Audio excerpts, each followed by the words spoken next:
All right, welcome back to Cavalier Insider here and previewing Week 3, Virginia taking on Georgia Tech. Andrew Ramspacher and Daily Progress sports editor John Shifflett.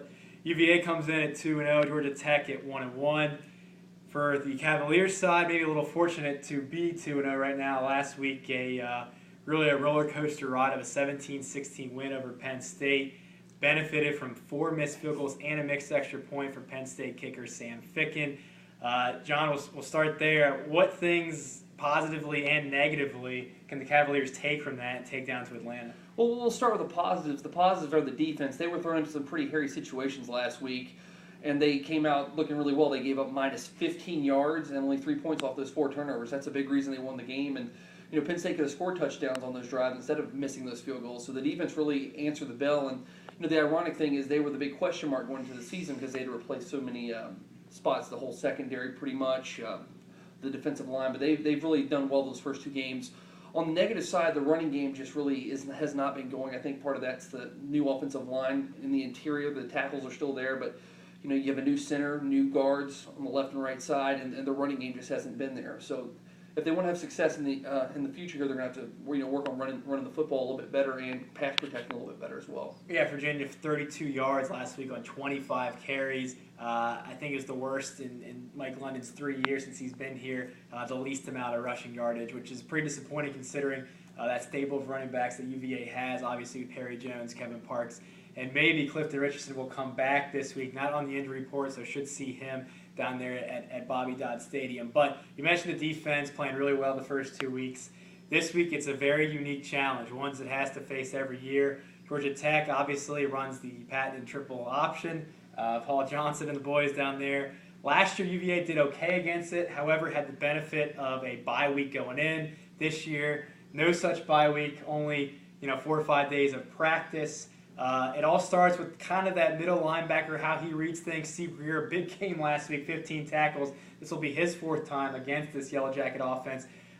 Again, it's the same theme every year, but how do you see the Virginia defense, going against this Georgia Tech offense? It's definitely a challenge. No one else on the schedule runs that offense, but the benefit Virginia has is Steve Greer, as you said, has seen this 4 times now.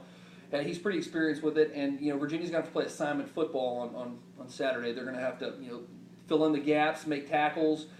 Don't get confused on misdirection and stuff like that. They did pretty well last year. They actually outrushed Georgia Tech last year, which never happens. But this year they don't have as much preparation time, so it'll certainly be a challenge. But they get good preparation in practice. The backup quarterback, his name eludes me now. The holder. Jacob Hodges. Yeah, Jacob Hodges. Yeah, this week. He's filling in. Yeah, he's the he ran the triple option in high school, so he's sort of a good litmus test for him. So they can get preparations there, and that certainly helps. But it's certainly going to be a challenge, with as little preparation time as they have.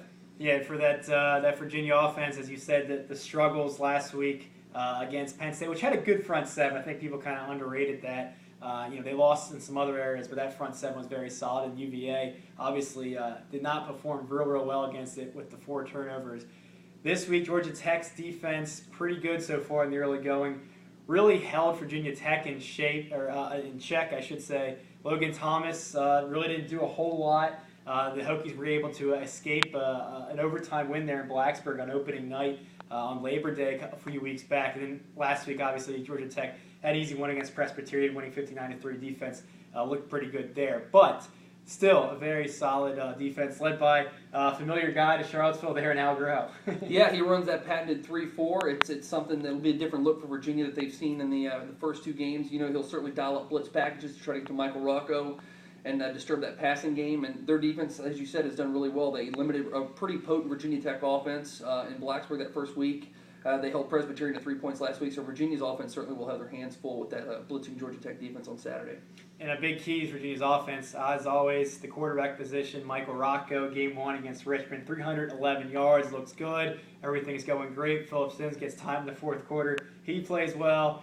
Last week, with the struggles, and it wasn't all really Michael Rocco's fault. They were up 10-7 late in the 3rd quarter, and they put in Phillip Sims, I guess, for a spark. They said they wanted Michael to sit back and kind of watch him from the sideline.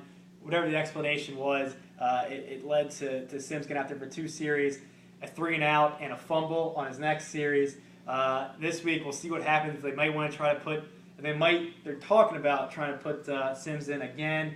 Don't know what's going to happen, but for Michael Rocco, what are you thinking right now, confidence-wise? He seemed to bounce back pretty nicely. Everyone in the stadium was kind of wondering how he was going to respond when he was put back in the football game, but he responded, going 6 for 6 on that last drive, throwing for 97 yards, the game-winning touchdown pass to the tight end there at the end with a minute and a half to go, Jake McGee. So he's responded to adversity well in his career here at Virginia. He's been throwing some wrenches, and he's always come out on the good side of things. So I think he'll be fine this week. It certainly will be something to watch on Saturday if Phillip Sims gets in the game, if Rocco struggles at all, or if they'll stick with Rocco through thick and thin here on Saturday. Well, nonetheless, one of those two will finish the game. Likely will be Rocco, and with that, we'll figure out who comes on the winning side of that at the final whistle there. We'll go with your prediction first. I say Georgia Tech wins 28-21. Virginia's had success against Georgia Tech in recent years, but most of that's been at Scott Stadium.